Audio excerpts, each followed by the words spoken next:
نحمدہ ونصلی ونسلم علی رسولہ الکریم اما بعد فاعوذ باللہ من الشیطان الرجیم بسم اللہ الرحمن الرحیم۔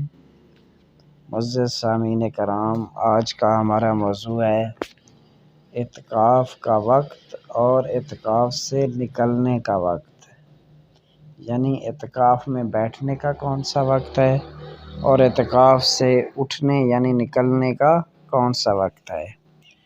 تو اعتکاف کے لیے ضروری ہے کہ جس دن کا اعتکاف کرنا چاہتا ہے اس دن کی رات آنے سے پہلے مسجد میں داخل ہو جائے۔ مثلاً اگر رمضان کے آخری عشرے کا اعتکاف کرنا چاہتا ہے تو 20ویں روزے رمضان کا جو سورج غروب ہونے سے پہلے مسجد میں داخل ہو جائے۔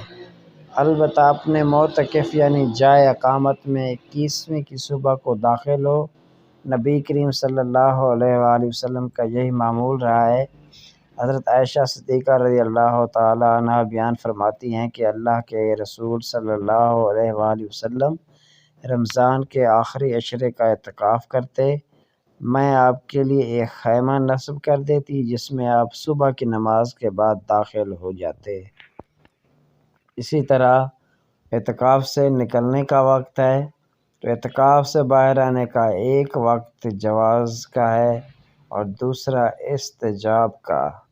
جواز کا وقت یہ ہے کہ اگر رمضان کے آخری عشرے کا اعتکاف کیا ہے تو شوال کا چاند نکلتے ہی اپنا اعتکاف ختم کر دے اور گھر واپس آ جائے، کیونکہ شوال کا چاند دکھائی دیتے ہی رمضان کا مہینہ ختم ہو جاتا ہے۔ اور مستحب وقت یہ ہے کہ عید کی صبح کو اپنی جائے اعتکاف سے باہر آئے اور سیدھے عیدگاہ جائے۔ بعض صحابہ اور تابعین کا عمل یہی رہا ہے، چنانچہ حضرت امام مالک رحمۃ اللہ علیہ بیان فرماتے ہیں کہ میں نے بعض اہل علم کو دیکھا کہ جب وہ رمضان کے آخری عشرے کا اعتکاف کرتے تو اپنے گھر عید کی نماز پڑھ لینے کے بعد آتے۔ اسی طرح امام ابن خزیمہ رحمہ اللہ علیہ نے اسی مسلک کو اختیار کیا ہے اور بطور دلیل یہ حدیث پیش کی ہے کہ اللہ کے رسول صلی اللہ علیہ وآلہ وسلم نے رمضان کے درمیانی عشرے کا اعتکاف کیا اور جب 21ویں کی صبح ہوئی، جس صبح کو اپنے اعتکاف سے باہر آتے تھے، فرمایا کہ جس نے ہمارے ساتھ اعتکاف کیا ہے وہ آخری عشرے کا بھی اعتکاف کرے۔ اب اسی طرح سوال یہ پیدا ہوتا ہے کہ بندہ کس مسجد کے اندر اعتکاف کر سکتا ہے؟ تو اعتکاف ہر مسجد میں کیا جا سکتا ہے بشرطے کہ اس میں جماعت کا اہتمام ہوتا ہو، جیسے اللہ تعالیٰ نے سورہ بقرہ کے اندر ارشاد فرمایا وَلَا تُبَاشِرُوهُنَّ وَأَنْتُمْ عَاكِفُونَ فِي الْمَسَاجِدِ، اور اگر تم مسجدوں میں اعتکاف بیٹھے ہو تو پھر اپنی بیویوں سے مباشرت نہ کرو۔ یعنی اس آیت مذکورہ میں اللہ تعالیٰ نے مسجد کو عام رکھا ہے، کسی خاص قسم کی مسجد سے مقید نہیں کیا۔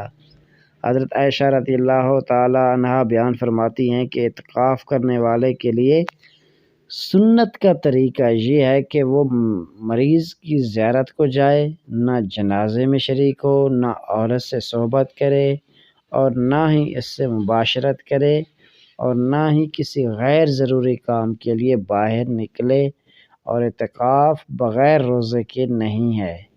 یعنی اعتکاف والے کے لیے یہ بھی شرط ہے کہ وہ بغیر روزے کے اعتکاف نہیں بیٹھ سکتا، اور اعتکاف اسی مسجد میں کیا جائے جس مسجد میں 5 وقت با جماعت نماز کا اہتمام ہو۔ اس لیے اعتکاف کے لیے 3 مساجد کو خاص کرنا، جیسا کہ عصر حاضر کے بعض اہل علم کا خیال ہے، صحیح نہیں ہے، کیونکہ اسی سلسلے میں حضرت حذیفہ رضی اللہ تعالی عنہ کی جو حدیث نقل کی جاتی ہے وہ ضعیف اور شاذ ہے۔ یعنی یہ ایسا مسئلہ ہے جس پر امت کے کسی امام یا عالم نے عمل نہیں کیا۔ اسی طرح اب یہ بھی سوال ہے کہ اعتکاف کے دوران کون سے ایسے کام ہیں جو کہ منع ہیں، یعنی اعتکاف کے منافی کام؟ تو سب سے پہلے اس میں ضرورت کے بغیر مسجد سے باہر نکلنا، عورت سے صحبت کرنا، عورت سے باشہوت مباشرت کرنا، قصداً منی خارج کرنا، ان تمام امور سے اعتکاف کیا ہے؟ باطل ہو جائے گا۔ اسی طرح عورت کو حیض و نفاس کا خون آ جائے تو اس کا اعتکاف باطل ہو جائے گا۔ اس طرح اسلام سے ارتداد سے بھی اعتکاف باطل ہو جاتا ہے، اور اگر کوئی شخص اعتکاف کی نیت توڑ دے تو یہ بھی اعتکاف کے بطلان کا موجب ہے۔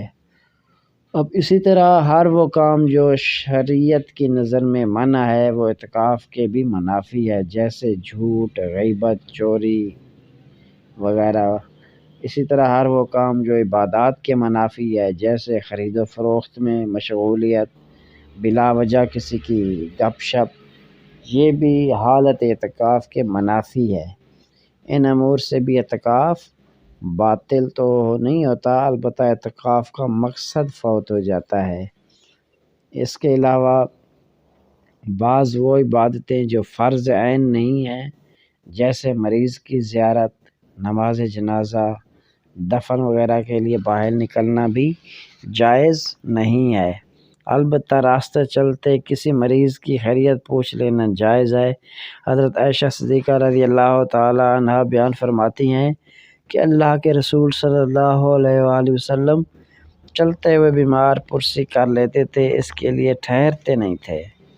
اسی لیے ہر وہ کام جو انسان کی فطرت ضرورت ہے، جیسے قضائے حاجت، کھانا پینا، نہانا، اگر کوئی مددگار نہیں ہے تو کھانے کی چیزیں باہر سے خریدنا وغیرہ کے لیے مسجد سے باہر نکلنے میں کوئی حرج نہیں ہے۔ اسی طرح یہ آج کا ہمارا موضوع تھا۔ اللہ سے دعا ہے جو کچھ سنا سنایا ہمیں اس پر عمل